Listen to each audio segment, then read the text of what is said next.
Oke, saya ulangi ya. Jadi di metode penentuan posisi, nah kalau bicara posisi tentunya kita ya bicaranya koordinat ya. Ada X, ada Y, ada Z ya. Nah, semester sebelumnya kalian sudah belajar ini eh, yang poligon, situasi, double stand, kemudian ada foresight, backside itu ini metode terestris gitu ya. Alatnya bisa WP, bisa teodolit, bisa juga PS. Nah untuk TS ini sebenarnya kalian belum dapat ya, karena terkendala praktek juga gitu ya. Nanti kalau sempat akan Bapak sisipkan. Ya. Tapi TS ini sebenarnya sama dengan teodolit, hanya metode atau prosedurnya beda karena dia nembaknya bukan ke rambu tapi ke prisma. Ya. Nah kita pada pagi ini akan fokus di sini, GNSS. Ini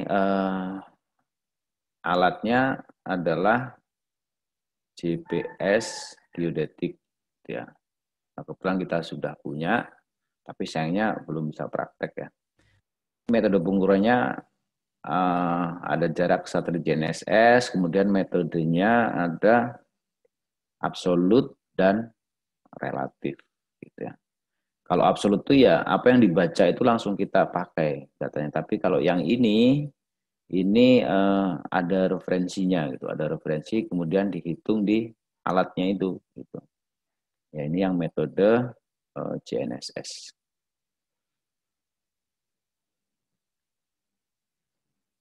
Oke, kita lanjut. Nah, GPS sendiri itu ada level ya, level dari sisi ketelitian gitu ya. Level sisi ketelitian. Di Android kita pun sekarang kan sudah ada GPS-nya gitu ya. Jadi GPS dari sisi ketelitian itu ada GPS navigasi, kemudian ada GPS map, dan yang paling teliti ada geodetik. Nah, dan sebutan GPS ini sebetulnya adalah GPS ini kalau dulu memang yang punya cuma Amerika. Jadi orang sudah familiar dengan kata GPS. Gitu ya. Nah sekarang GPS ini menjadi bagian dari GNSS. Jadi GNSS itu ada GPS, ada Baidu, ada apa lagi lupa ya. Nah itu tergantung siapa yang buat. Jadi yang penamaannya ya dari siapa yang buat. Kebetulan Amerika namain GNSS-nya GPS ya sudah orang kenal GPS. Kemudian ada dari Eropa kalau nggak salah itu Baidu, kemudian ada Cina juga buat, Rusia gitu ya. Makanya sekarang istilahnya menjadi GNSS. Ya. Nah ini sistem kerja secara umum. Oke, kita lanjut. Nah prinsipnya seperti ini. Jadi di A itu ada satelit, ya.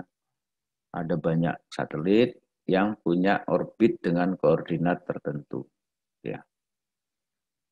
Nah kira-kira sistem kerjanya adalah kalau kita memasang device di atas permukaan bumi gitu ya, GPS baik itu yang navigasi maupun yang map maupun yang geodetik itu satelit itu akan terkoneksi gitu ya. Dan masing-masing satelit memberikan data posisi dia ke GPS kita sehingga alat itu bisa menghitung jaraknya. Ya, ini tiga. Nah, bisa menghitung jaraknya. Nah, dari kelima jarak ini, kalau dalam gambar ini ya, ini akan bisa untuk menghitung posisi X, Y, dan Z di GPS itu. Nah, kira-kira kerjanya seperti itu. Nah, kemudian saat bicara koordinat global gitu ya, koordinat globalnya yang koordinat kita nanti bisa dipakai, bisa dimengerti oleh semua ahli geodesi gitu ya. Artinya sudah kesepakatan ahli geodesi itu datumnya di sini. WGS 84.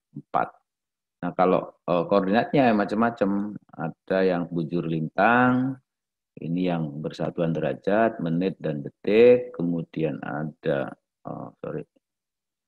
UTM gitu ya. Ini satuannya meter, Ini biasanya yang pakai big dan lainnya, misalnya Bapeda dan seterusnya. Kemudian ada TM3. Ini biasanya satunya meter juga ini. Ini yang pakai biasanya BPN. Nah, tuh. Kemudian oke, kita lanjut. Nah, ini prinsip kerja saja seperti tadi ya. Prinsip kerjanya. Jadi ada satelit di orbit, kemudian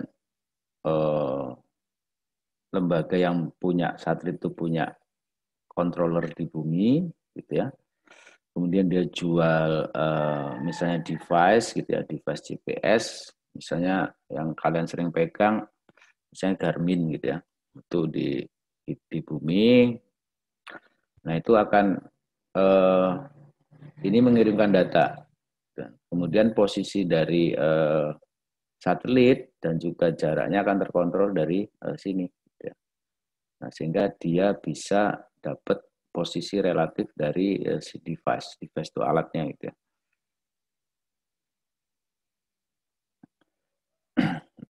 Nah, ini hanya nah ini bagian kontrol bisa dibaca sendiri. Nah, kemudian di receiver GPS ini yang seperti saya jelaskan tadi ya, navigasi, map dan geodetik. Sorry. Nah, yang ini yang ada di gambar ini geodetik ya. Jadi Anda ada receiver di sini. Kemudian ada controllernya. Ya. Tapi sebenarnya harus berpasangan.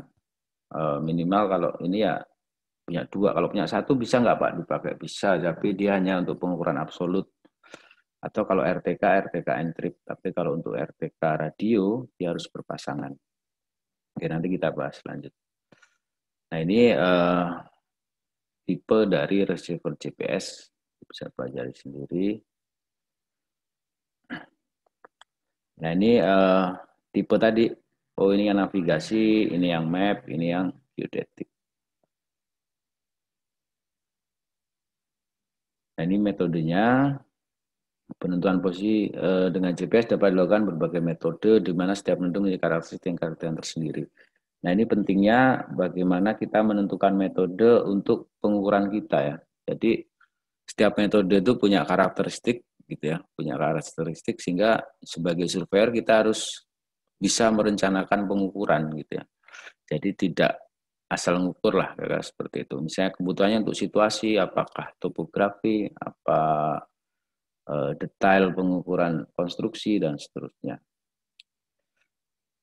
Oke, kita lanjut. Nah ini yang absolut tadi. Absolut itu ya kayak kita pakai HP kita ya. Kayak HP kita ya langsung yang terbaca itu yang digunakan. Jadi satu kali pengukuran dengan satu device lah. Kalau relatif ini diferensialnya ada hitungan lanjutan, walaupun hitungnya di alat itu gitu ya. Jadi minimal ini lebih dari satu alat yang berkontribusi dalam pengukuran itu. Kemudian sifatnya ada statik, ada kinematik. Nah, nanti yang akan kita pelajari yang ini, yang kinematik. Kemudian dengan waktu ada procession, ada real time. Nah, nanti yang kita pelajari yang ini, real time kinematik. Makanya sering nanti akan disebut RTK.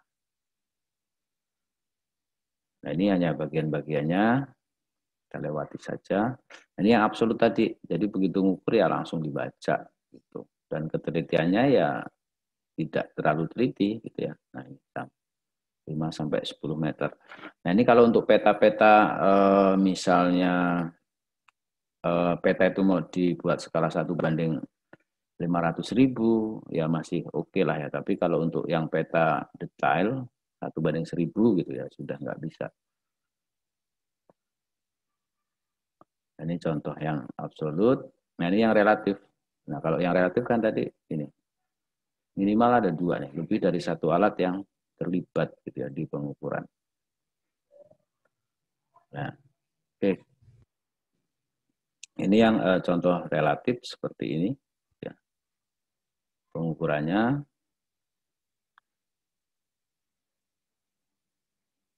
Jadi dia ada titik ikat di sini. Ya, misalnya ini BM, titik ikat di sini. Kemudian dia membentuk apa ini? Triangle gitu ya. Ini ada data, nanti di rata-rata. Itu yang relatif. Ini statik, tapi dia diferensial. Artinya lebih teliti lah gitu ya. Jadi, ada pengikatnya gitu. Ada pengikatnya. Ini ada pengikat, kemudian berdasarkan koordinat ini dia ngukur di sini, dan seterusnya. Ya, ini lebih teliti lagi karena dia ada dalam satu jalur ada 1, 2, 3 pengikat. Kayak poligon terbuka terikat ya. Kemudian yang lain, nah ini yang lebih teliti lagi ya. Jadi dia seluruhnya terikat gitu ya. Ini terikat semua. Jadi lebih teliti.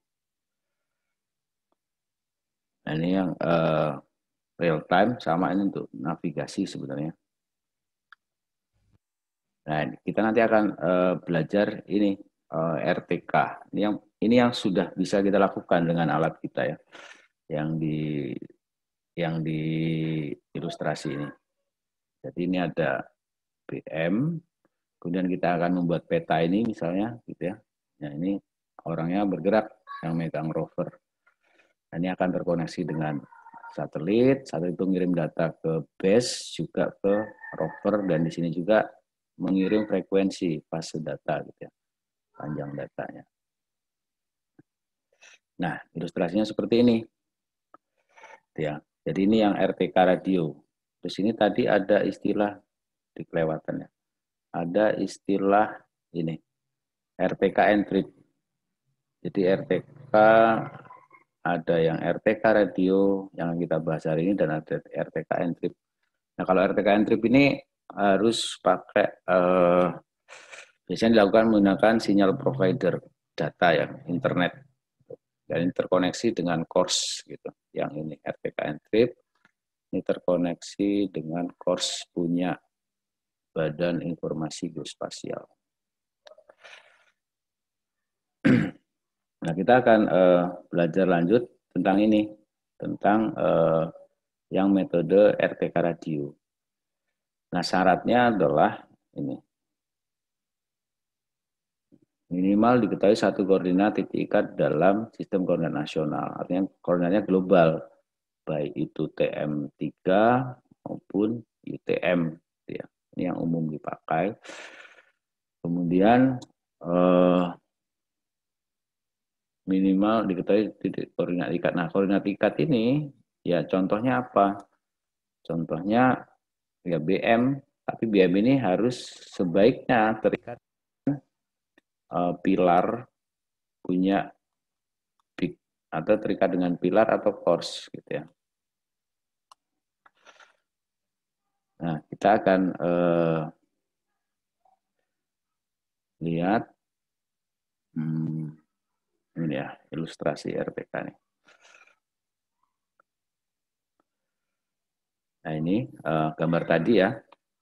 Jadi ilustrasinya seperti ini. Jadi di alat kita, oke, saya tunjukkan dulu alat yang kita punya ya. Sorry. Nah, alat yang kita punya ini kebetulan. Ya. Jadi ada 2 box, ya, ada 2 box ini, ya. Yang satu ya kalau dikeluarkan seperti inilah, ini receiver GPS-nya gitu ya.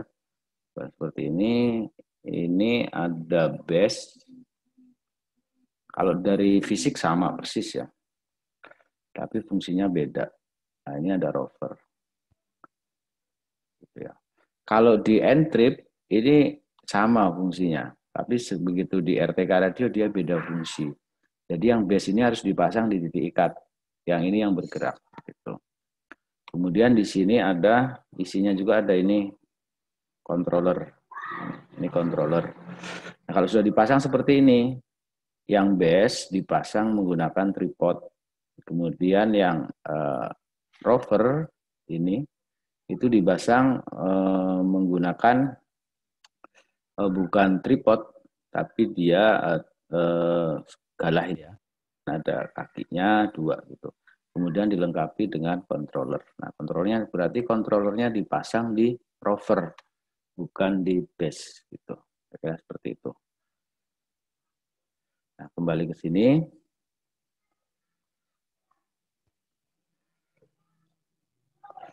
Nah, base dipasang di titik ikat atau BM misalnya. Kemudian jadi setting seperlunya, nanti prosedurnya saya jelaskan lebih lanjut. Nah, ini akan terkoneksi dengan satelit. Ya. Nah, yang bagus adalah base kita itu sudah punya eksternal radio. Tapi kita ini belum punya ya. Tapi nggak apa-apa, ini masih bisa jangkau 700 meteran masih tanpa ini. Jadi kalau dengan ini ya tambah jauh gitu ya. Jadi sistem kerjanya adalah nanti ini mengirimkan sinyal radio ke rover.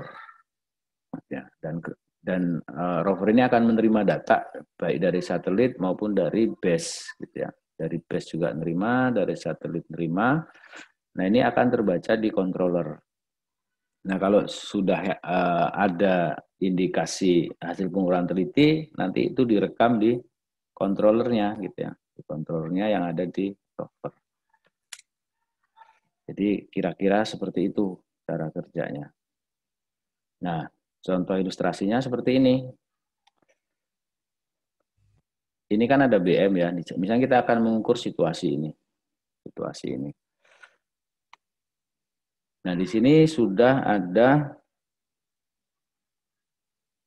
BM yang koordinatnya ini. Misalnya. Sudah berarti disitulah posisi dari base. Nah, itu ada satelit di atas. Nah, di sini base berarti dipasang di sini. Di titik ikatnya atau BM yang koordinatnya ini. Ya.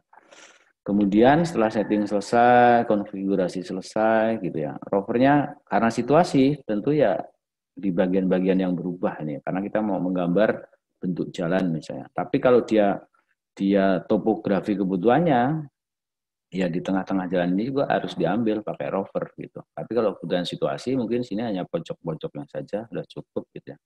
Tapi kalau dia topografi membuat garis kontur gitu ya, ya berarti daerah-daerah tengahnya harus diambil.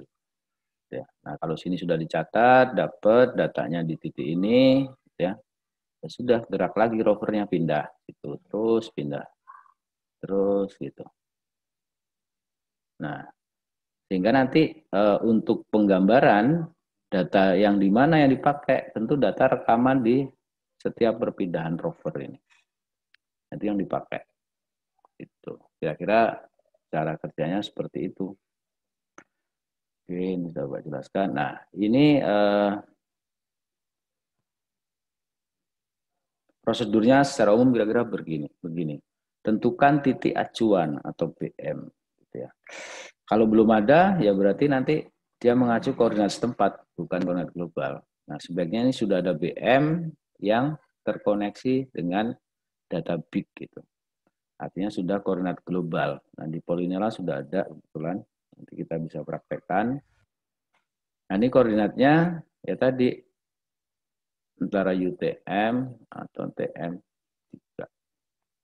Kemudian setting base instrumen di BM di atas tripod biasa ya. Settingnya ya biasa, dia untuk agar datar. Sehingga ya ada nivonya juga gitu ya. Tinggal di ini. Kemudian hubungkan base ini ya. Base itu ya tadi antena receiver GPS tadi hubungkan base dengan controller gitu ya. Jadi dikoneksikan, kemudian konfigurasi base dalam controller. Nah, konfigurasi nanti banyak ini kalau lebih jelas ya praktek karena kita harus setting tinggi tripodnya berapa, koordinatnya pakai koordinat apa dan seterusnya. Itu ada setting. Kemudian jenis sinyal radionya apa itu disetting di sini. Nah, selesai setting alat yang kedua ini rover sama ya, hubungkan dengan rover dengan controller juga. kemudian sama konfigurasi. Nah, setelah setting selesai dua-duanya, kita masuk ke menu survei. Kemudian juga atur konfigurasi menu survei, termasuk nanti masalah ketelitian. Jadi ketelitiannya mau berapa, nanti bisa disetting berapa senti atau berapa mili, sehingga sebelum masuk ke situ, nanti di saat rover itu bergerak, sebelum masuk itu misalnya lebih dari toleransi gitu ya, lebih dari toleransi, ini akan terbaca floating RTK. Tapi kalau dia nanti kurang dari toleransi, dia akan terbaca fix. RTK fix. Nah setelah itu ya kemudian kita lanjutkan ke pengukuran. Nah ini sebagai tambahan saja ya. Tadi Bapak jelaskan di prosedurnya ada dua koordinat ini, UTM dan TM3. Nah ini yang Bapak sampaikan saat ini yang UTM. Ini yang paling umum. Jadi untuk konstruksi dia biasanya pakai UTM. Jadi di dunia itu ini pembagian zona UTM-nya. Mulai dari 0 sampai 60 dibagi gitu ya. Nah, yang untuk Indonesia ini zona 46 sampai 54. Nah, kalau kita lihat Lampung kan di sini. Ini Lampung. Oh, berarti ada di zona 48. Nah, di software itu zona 48. Nah, karena kita berada di bawah ekuator kebetulan nih. Lampung ya, yang Lampung. Oh, ini berarti 48S gitu. Nah, kalau di beberapa GPS gitu ya. Oh, ini anak Lampung ya. Nah, ini nih, di sini kan.